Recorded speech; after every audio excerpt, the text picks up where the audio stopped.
General Gratian spoke at the hearing on December 3rd, and frankly, I was underimpressed beyond all words. The fact that he said things, and I'm sure he's a very good man and all of that, but lay that aside. People are dying. People are at grave risk of a renewed genocide in the South.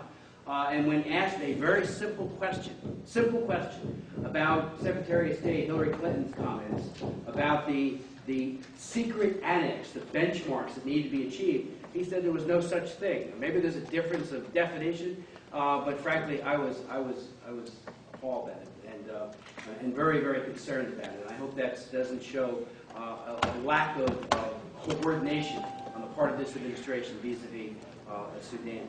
Michelle Kellerman with NPR. I wonder, I mean, even if whether or not there is a secret annex, what do you think can be done pressure-wise? Is it time now to go to that side, the pressure side of things? And also, you want to answer that? And also, I want to ask Congressman Payne as well, how disappointed you are in this administration, given that they all came in speaking so strongly about Sudan. I think this is the time for the Secretary and the President, or maybe I should say for the President and the Secretary, to personally engage.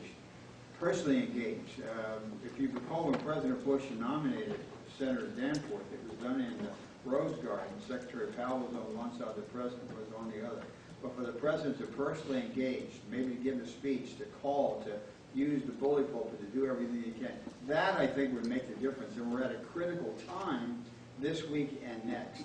There is a document signed by all of the human rights groups that it validates with what Mr. Payne said. It's the U.S.-Sudan policy. And Mr. Smith, regardless of the word used to describe the classified components of the Sudan policy, Congress should know its contents and have a clear understanding of the benchmarks by which progress or lack thereof will be measured and the incentives and pressures that will be deployed as the parties meet or fail to meet these benchmarks. So as Mr. Smith and Mr. Payne said, you have to know what those benchmarks are.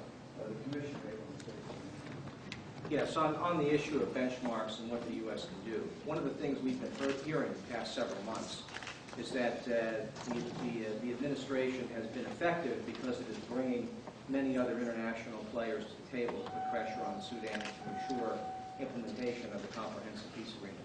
That is not what we heard in Khartoum.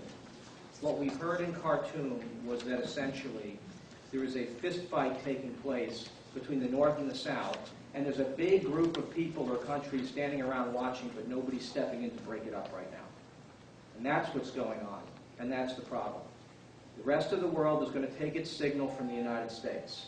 If we step in and try to create parity and fairness and equivalence in this process, other countries will step in as well. But the plea we heard from a number of officials in the Sudan, including the foreign ministry in Khartoum, was that there needed to be more international engagement and that the only way to achieve that would be for the United States to be stronger.